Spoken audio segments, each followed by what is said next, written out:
आणि ह्या समस्येचा निपटारा कसा करायचा हे सगळ्यात मोठं आव्हान आहे. कारण गडबड काय होतीये की मगाशी माझ्या एका मित्राने इकडे सांगितलं की सगळ्यात पहिली जबाबदारी जी आहे व्यक्त होण्याची ती लोकप्रतिनिधींची. आपण अशा मतदारसंघामध्ये आज ही मीटिंग घेतो आहोत जो मतदारसंघ अनुसूचित जातींसाठी आरक्षित मतदारसंघ. या मतदारसंघाच्या प्रतिनिधित्व करणाऱ्या आमदारांनी यावरती काय भूमिका घेतली याचा जाब पहिला आपण या माणसाला विचारला पाहिजे. कारण या तुम्ही जर बोल्ड भूमिका जर नाही घेतली आपण आणि प्रत्येकाला जर आपण गोंधळत बसलो तर अशा विषयांवरच्या लढाया या उभं राहणं कठीण आहे. अशा मिटिंगा ह्या गोल गोल गोल गोल बोलत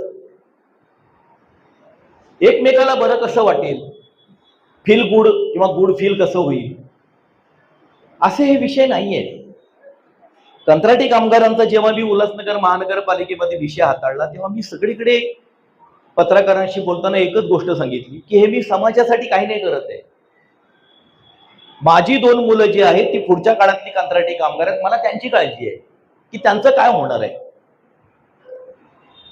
कदाचित भविष्य काळामध्ये कंत्राटी कामगारांचा प्रश्न इतका बिकट होणार आहे की माझा मुलगा कधीतरी पंख्याला फाशी लावलेला मला बघावं लागणार आहे. तर तिथपर्यंत मी थांबायचं का की माझ्या मुलाने फाशी घेण्याच्या आधी मी त्याच्यावरती बोलायचं. आणि म्हणून मी बोलतोय इथे हिंदू राष्ट्र संकल्पना असणारी मंडळी जेव्हा भारतामध्ये सत्तेवर असतात आणि ते केवळ संसदेमध्ये आणि विधिमंडळामध्ये सत्तेवर नाही आहेत तर आता प्रत्येक मंडळांमध्ये छोट्या छोट्या गटामध्ये सुद्धा सत्ता मिळवण्याची त्यांनी जी स्पर्धा सुरू केलेली आहे. मग तुम्ही आता बातमी वाचत असाल की Indian medical council, Maharashtra medical council मध्ये सुद्धा आपली माणसं निवडून गेली पाहिजेत यासाठी डॉक्टरांना फोन जात आहेत. आणि त्या मेडिकल काउन्सिल वरती ज्यांनी गंभीरपणे काम केलेलं आहे अशी माणसं बोलतायत की आमच्यावर दबाव येतोय. RSS आणि बीजेपीला मेडिकल काउन्सिल मध्ये पण आपली सत्ता पाहिजे. उद्या ते बार काउन्सिल मध्ये सुद्धा असणार आहे. उद्या ते सगळ्या तुमच्या मंडळांमध्ये भविष्य काळामध्ये आपल्याला असं वाटतं की आदर्श विकास मंडळ हे आपलं आहे आणि कुठे जाणार आहे. परंतु आदर्श विकास मंडळ सुद्धा एक दिवस तुम्ही झोपलेले राहिलात तर RSSच्या ताब्यामध्ये अगदी सहजपणे जाऊ शकतं. कारण आता हिंदू बौद्ध आणि बौद्ध हिंदू असे सुद्धा निर्माण झाले. लोक बाबासाहेबांना पाळण्यामध्ये घालायला लागलेले आहेत. रात्री 12 वाजता बाबासाहेबांचा जन्म व्हायला लागलेला आहे. आणि ज्या पाळण्यामध्ये घातलेला बाबासाहेब आहे तो लहान सुद्धा नाहीये, बालक सुद्धा नाहीये. तो पण सुटापुटामध्येच हात बोट वरती केलेला बाबासाहेब. हे बौद्धांमध्ये ऑलरेडी वर्गीकरण तुमचं उपवर्गीकरण झालेलं आहे. मी फेसबुकवर परवा पोस्ट पाहिली भीमस्तुती वगैरे त्याच्या विरोधात एक पोस्ट होती. लढला असं तू संगरी शस्त्र धरिता करी. पाऊले चालती पंढरीची वाट आहे सगळी बघायला गेलं तर. हा सगळा प्रवास नेमका कुठे चाललेला आहे. माझा एक RSSचा मित्र आहे जवळचा, तो मला नेहमी सांगतो की तुम्ही जिथे विचार करायचं थांबता ना तिथून आम्ही सुरुवात करतो. तुम्ही एखाद्या गोष्टीवरती शक्यता जेव्हा व्यक्त करता ट्रॅप कसा असतो तो लक्षात घ्या. RSS जी खेळते ती पूर्णपणे ट्रॅपवर खेळते. आम्ही पूर्वी पत्रकारिता जेव्हा करायचो ना तेव्हा पत्रकार परिषदेमध्ये माझ्यासारखा पत्रकार एकतरी प्रश्न असा ठेवायचा स्वतःकडे की ज्याचं मी उत्तर दिल्यानंतर समोरच्या लोकांनी जर हो म्हटलं तरी माझी बातमी व्हायची आणि नाही म्हटलं तरी माझी बातमी व्हायची. मी मुंबईमध्ये अण्णा हजारे जेव्हा पहिल्यांदा आले राणेगड सिद्धीमधून तेव्हा मुंबईत खूप दिग्गज लोक होते तिथे त्या पत्रकारितेला. राई भिडे पासून वसंत शिंदेपर्यंत मोठमोठे पत्रकार. त्यांनी खूप प्रश्न विचारले त्यांना, कारण पहिल्यांदाच आले होते. मग तुम्ही कसं काय आवाज उठवला भ्रष्टाचाराविरुद्ध, मग काय झालं वगैरे. मी आपला शांतपणे बसून होतो. पत्रकार परिषद संपली. मी पटकन त्या गर्दीतून पुढे गेलो. ते उठतच होते स्टेजवरती आणि मी अण्णा हजारेंना जाऊन विचारलं मुख्यमंत्र्यांच्या विरोधात तुम्ही पंतप्रधानांची वेळ घेणार आहात का. ते म्हणाले मी वेळ मागितली आहे. दुसऱ्या दिवशी माझ्या पेपरला महानगरला हेडलाईन आली, मुख्यमंत्र्यांच्या विरोधात पंतप्रधानांकडे तक्रार करणार. एकाही महाराष्ट्रातल्या कुठल्या पेपरला बातमी नव्हती. आमच्याकडे एका या हो आणि नाही वरती एक वकिली किस्सा सांगितला जातो कोर्टामध्ये. एका साक्षीदाराला वकील सारखा ओरडतो, उद्या उपवर्गीकरण झालं तर काय करायचं, उद्या हे सगळं आरक्षणच गेलं तर काय करायचं. ते आलेच आहेत आरक्षण घालवायलाच. आणि तुम्ही जर समजा त्याच्या विरुद्ध उभे राहिलात तर ह्या 59 जातींबद्दल आपण जे बोलतो आहोत, त्या 59 जातीबद्दल सगळ्यात जास्त जी जागरूक जी जात आहे ते बौद्ध लोक आहेत. हे स्वाभाविक आहे, याच्यामध्ये लपवण्याचं कारण काही नाहीये. आणि प्रत्येक वेळेला प्रत्येक विषयावरती बौद्ध हा पहिल्यांदा व्यक्त होत चाललेला आहे, तो व्यक्त होत आलेला आहे. आणि त्यामुळे ह्या लढाया या बौद्धांच्याच लढाया आहेत की काय असं चित्र निर्माण होतं. ते उपवर्गीकरणाच्या बाबतीमध्ये पण झालेलं आहे. उपवर्गीकरणाच्या बाबतीमध्ये आज जे व्हॉट्सअप ग्रुप वगैरे बनतायत त्याच्यामध्ये सगळ्या लोकांना सामावून घेण्याचा जरी प्रयत्न होत असला तरी त्याची जी आंदोलनाची जी भाषा आहे ती बौद्धांची भाषा आहे, की जणू काही हे बौद्धांचं आंदोलन आहे. त्यामुळे अशा व्हॉट्सअप ग्रुपवरती जे पण आहे तिथे सगळ्यात पहिली प्रतिक्रिया मी व्यक्त केली की हे बौद्धांचं आंदोलन व्हायला देऊ नका.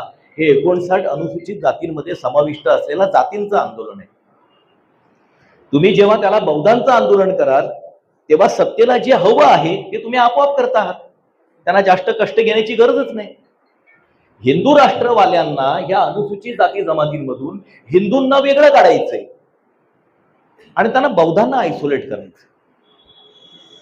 आणि ह्याच्यामध्ये जेव्हा तुम्ही यांना 59 जातींचं जेव्हा नेतृत्व करायचा प्रयत्न कराल किंवा एकत्र आणण्याचा प्रयत्न कराल तर आपोआपच एक मोठी संख्या असल्यानंतर पुन्हा नेतृत्व तुमच्याकडे येईल. आणि ते नेतृत्व तुमच्याकडे आल्यानंतर पुन्हा सांगायला हे अलीकडच्या राजकारणामध्ये मिळतं, बघा या लढाईमध्ये पण नेतृत्व तुमच्याकडे नाहीये, तुम्ही फक्त शेपूट आहात. आताच्या काळामध्ये जातीवरती माणसाला डिवचणं आणि त्याला तुमच्यापासून वेगळं करणं हा RSS बीजेपीच्या डाव्या हाताचा मळ झालेला आहे. ते कुठलेही विषय काढतात आणि तुमच्यापासून लोकांना फोडतात. वंजारी आणि मराठ्यांमध्ये एकमेकाचे खून पाडले जातील असा विचार महाराष्ट्रात कोणी कधी केला नसेल. खरडाचे जे हे होता नितीन आगेचा जो मर्डर झाला तो वंजाऱ्यांनी, शांतराम आपण गेलो होतो वाटतं, आपण एकत्र होतो त्याला खरड्याला, तो वंजाऱ्यांनी केलेला ती हत्या होती महार जातीतल्या याची. परंतु बीडमध्ये वंजाऱ्यांनी मराठा माणसाला अत्यंत भयानक पद्धतीने, म्हणजे त्याच्यामध्ये टोकाचा जातीवाद असू शकतो इतक्या भयानक क्रूर पद्धतीने संतोष देशमुख मारला गेला. म्हणजे RSS नेमकी कशा पद्धतीने इथे प्रत्येक जातीमध्ये खेळती आहे हे आपण लक्षात घेतलं पाहिजे. आणि इथे त्याला जर आपण बळी पडलो आणि ही बौद्धांची लढाई जर केली उपवर्गीकरणाची तर त्यांना जे हवं आहे ते आपोआप एका जागेवरती शांतपणे बसून त्यांनी मस्तपैकी घडवून आणले, खुश होऊन जातील. उपवर्गीकरणाबाबत सर्वोच्च न्यायालयाने नेमकं काय म्हटलेलं आहे, ते लागू होऊ शकतं तर कुठल्या परिस्थितीमध्ये होऊ शकतं, ते भारतामध्ये कुठल्या राज्यामध्ये लागू झालेलं आहे का, ते कशा पद्धतीने लागू झालेलं आहे, त्याचा न्यायमूर्ती अनंत बदर यांना अभ्यास करायचा होता. आणि महाराष्ट्र सरकारला जर उपवर्गीकरणाची जर अंमलबजावणी महाराष्ट्रामध्ये करायची असेल तर ती कशा पद्धतीने करता येईल त्याची शिफारस न्यायमूर्ती अनंत बदर यांना करायची होती. त्या सप्टेंबर 24 पासून त्यांना मुदतवाढ देत देत देत देत देत त्यांनी तो 10 एप्रिलला ही नोटिफिकेशन काढली. 10 एप्रिलला नोटिफिकेशन काढली तेव्हा सुद्धा न्यायमूर्ती बदर यांच्या अहवाल सादर करण्याची मुदत ही 15 एप्रिल पर्यंत होती. 15 एप्रिल पर्यंत जर ती मुदत होती अहवाल सादर करण्याची तर 14 एप्रिलची जयंतीचा कार्यक्रम जो भारतभर सगळीकडे होतो आणि महाराष्ट्रामध्ये सुद्धा मोठ्या प्रमाणात होतो तो लक्षात घेता 15 एप्रिलच्या नंतर सुद्धा महाराष्ट्र सरकारला ही नोटिफिकेशन काढून त्याच्यावरती सूचना हरकती मागवता आल्या असत्या. त्यांना मी 3 ईमेल केलेत आणि तिन्ही ईमेलमध्ये मी अशी मागणी केली आहे की न्यायमूर्ती अनंत बदर यांच्या अहवालाची PDF द्या किंवा त्याची लिंक तरी द्या. कारण तुम्ही ही नोटिफिकेशन जी काढलेली आहे त्याच्यामध्ये न्यायमूर्ती अनंत बदर यांचा संदर्भ आहे. जे 15 तारीखला त्यांची मुदत होती तो अहवाल त्यांनी लगेच घाईघाईमध्ये मार्च महिन्यामध्ये शेवटच्या आठवड्यामध्ये सादर करून घेतला मंत्रिमंडळामध्ये आणि लगेच मुख्य सचिवांच्या अध्यक्षतेखालची समिती नेमून त्यांना त्या सुनावणी घ्यायला सांगितलं बार्टीमध्ये. भीम आर्मीचे अशोक कांबळे यांनी बार्टीला एक माहिती अधिकार टाकला आणि त्या अहवालाची प्रत मागितली. ज्या बार्टीमध्ये सुनावणी होणार आहे आणि ज्या बार्टीचा ईमेल देऊन बार्टीला फ्रंटला केले गेलेलं आहे त्या बार्टीने उत्तर दिलंय की हा अहवाल बार्टीकडे प्राप्त नाही, हे मंत्रालय स्तरावर सुरू आहे. कशी मजाक चालू आहे ते लक्षात घ्या. आणि त्यामुळे मला माहित नाही, मी त्याचा टेक्निकल पर्सन नाहीये, परंतु राजकारणाला जर राजकारणाने उत्तर द्यायचं असेल तर या ठिकाणी महाराष्ट्रामध्ये मोठं आंदोलन हे उपवर्गीकरणाच्या विरोधामध्ये करण्यापेक्षा ते न्यायमूर्ती अनंत बदर यांचा अहवाल सार्वजनिक करा यासाठी आंदोलन झालं पाहिजे.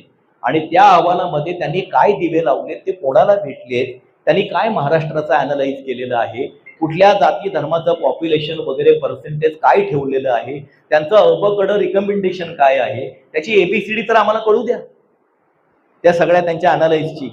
आणि मग तो अहवाल सार्वजनिक झाल्यानंतर मग आम्ही आमचं म्हणणं, सूचना, हरकती त्या अहवालाच्या अनुषंगाने आम्हाला जे वाटतं ते आम्ही देऊ.